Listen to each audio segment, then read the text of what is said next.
What's up guys, Tito here with Aloha Android. I am happy to be back with another vlog for you guys today, and basically I'm just going to spitball this whole rant about comparing flagships to budget devices. Now it makes absolutely no sense to compare a flagship device that's really high spec, really powerful, fully packed with features that's not a necessity but more of just like to give you an enhanced experience. To really compare that to a budget device, it's just absolutely weird. It never fails where you go on YouTube and you watch a video about a brand new budget device being released and being unboxed and specs being given to everyone.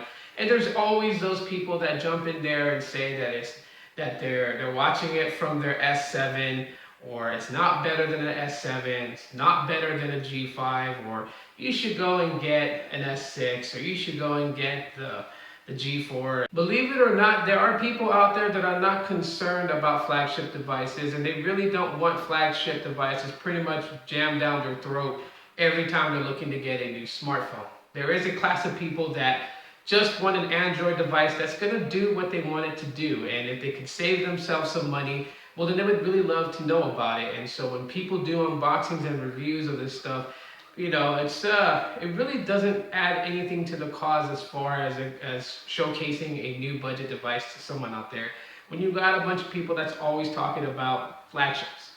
Comparing flagships to a budget device is equivalent to comparing apples to oranges. There's just really no, it's always going to be an uphill battle for one, because one is obviously higher spec and will always be of a high caliber device compared to something that's meant to give you a basic use of a smartphone without spending so much money for it.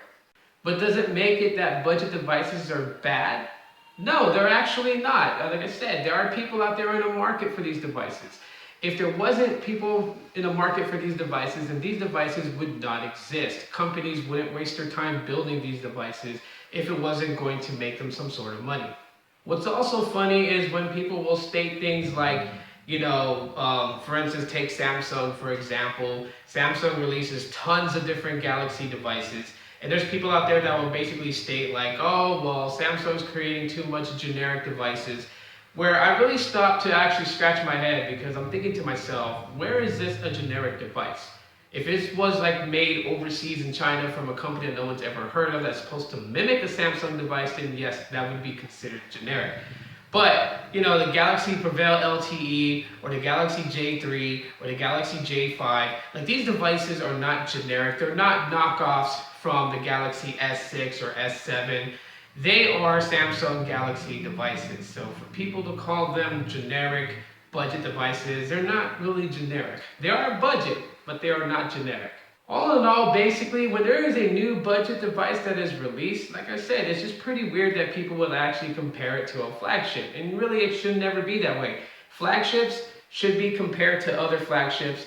Leave the budget devices to the other budget devices to see which one is actually better and more favorable to use. So that's it for today's vlog, guys. If you guys enjoyed this quick little rant of mine, you guys can let me know by leaving me that thumbs up. Let me know you guys enjoyed the video. If you have not subscribed, please do so. Click that subscribe button on your mobile smartphone. That way, my name is Tito with Aloha Android.